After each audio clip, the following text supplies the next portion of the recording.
broadcast booth here at the ARC International Raceway in Xiamen, China, as we just wrapped up round number 4 of qualifying here for the four-wheel drive portion. And our coverage this week brought to you by A-Main Hobbies and Proline Racing, along with Teak and Team Associated Hobby Wing and Sun Pato. And I'm Aaron Waldron here with Justin Wilde. And I've got an announcement that I'm so excited to make. I can't really sit still or focus. You ready for this? Go for it. Lay it on them. So before that, I'm going to bore you with the actual specifics of this because I didn't know this. I went off of what I understood was the tiebreaker rules for qualifying, and what I knew was the roar rule, which takes 2 out of the 4 completed qualifying rounds. And then the tiebreaker is that you would take the times from each driver's counted point scores and add them together. So we would end up with a 24 and a 10-minute and something to determine your tiebreaker in the roar way. Yep. That's not the IFMAR rule. It is not. The IFMAR rule is about 10 times more convoluted. And so here's what it is from the actual rule book. In the case of a tie in the final qualifying positions, when the driver's best scores are added together, only the scores, and then parentheses, and the laps and times used to determine these scores will be used to break the tie. So the throwout rounds are gone. Gone. They don't matter. Throwouts are throwouts. They never come back into play. The discarded scores, laps, and times will not be used to separate a tie. So again, the throwouts are gone. They're throwouts.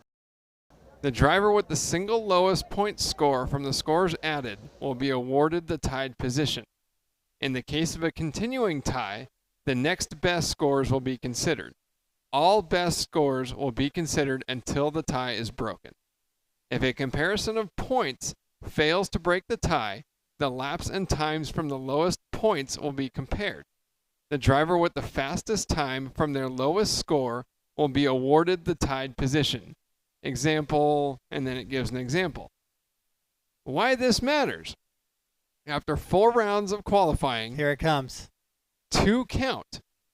Only 2.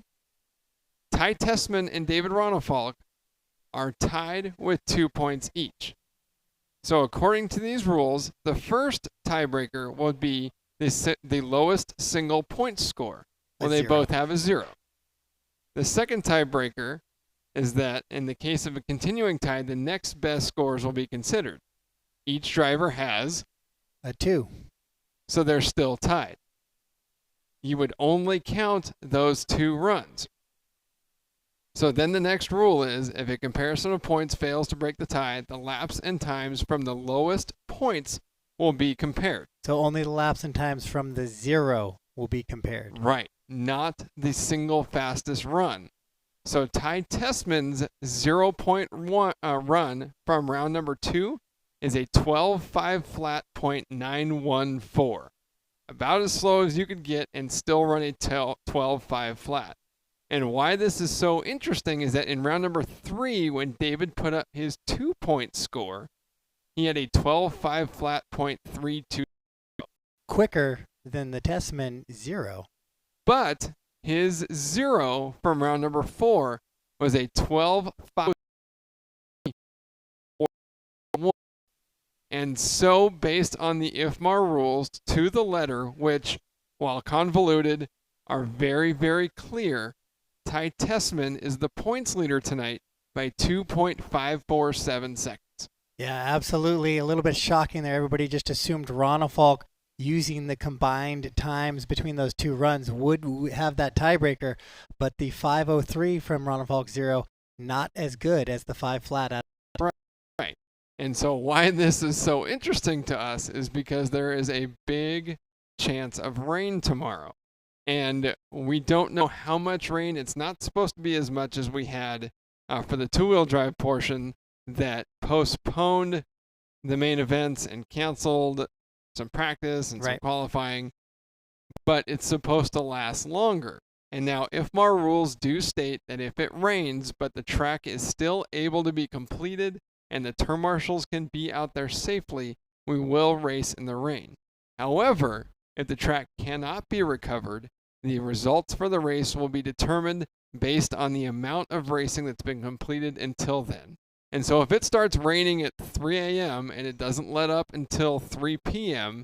and they can't get the race completed, or they can't even start the main events based on what we have, the race will not continue to Sunday. And so the race would be determined by 4 rounds of qualifying, in which case Ty Tessman would be world champion. Absolutely. So a big shakeup there, and now everybody's going to try and become a meteorologist and figure out just how much it's going to rain and when it's going to rain. And everybody's going to be trying to lobby to make sure that their side is heard. Ty Tessman's camp might be actually hoping for big rain, where Rana Falk and the rest of the drivers want to race this thing out. I'd like to see it race out and determine a world champion on the track. I honestly would really enjoy if it only rained a little bit and the track was kind of weird and they went and got to race it out on that. That would be really cool. Yeah. Ideally, the track stays exactly like it is. We show up and it's another sunny day and we get to watch the 5th round of qualifying and the main events go through like they're supposed to, and we watch the race get decided on the track. I don't control that, and I'm just telling you what the rules are, what reality is. So we're spectators at this point just as much as everybody else is, including the drivers, really. It'll all determine what happens when we wake up and what we see. Yeah, and good luck getting any sleep tonight, or if you're in the United States, good luck being any sorts of productive during the day today. I'm going to be a wreck for the next 12 hours, but we hope you'll join us tomorrow. Once, of course, you pour over the rule book like we did and dive through all of the points results that you can find on ifmar.liverc.com. We hope you enjoyed the show today. I hope you're not too mad at me for that awful cliffhanger, and I hope it was worth sticking around until 5:04 a.m. on the East Coast. And again, our coverage this week brought to you by A-Main Hobbies and Proline Racing, along with Team Teakin, Team Associated, Hobby Wing, and Sun Pato. For Justin Wilde, I'm Aaron Waldron. We hope you enjoyed the show, and we'll see you tomorrow here from China. Cliff Notes, Ty Tessman, overnight TQ. Why do racers from around the world shop at AMA.com Performance Sports and Hobbies? Because winners and world champions shop with the best. We have the hottest new racing kits on the market and the parts and accessories you need to make it to the A-Main. Your competitors already shop with us, shouldn't you? Find out why we're the world's #1 source for the gear you need to make it to the podium. Join the race. Log on to AMA.com today. AMA.com.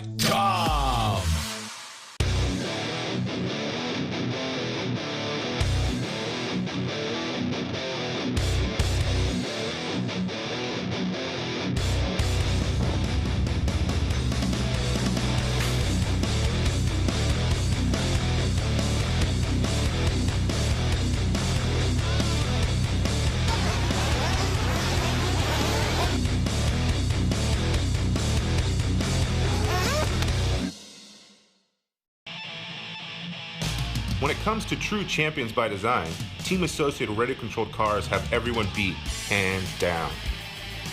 With multiple national and world titles won over the decades, it's no wonder Team Associated RC vehicles are the highest performing cars and trucks on the track today. So get behind the wheel of your very own Team Associated radio-controlled car or truck and be part of the winning team. Will you be the next world champion?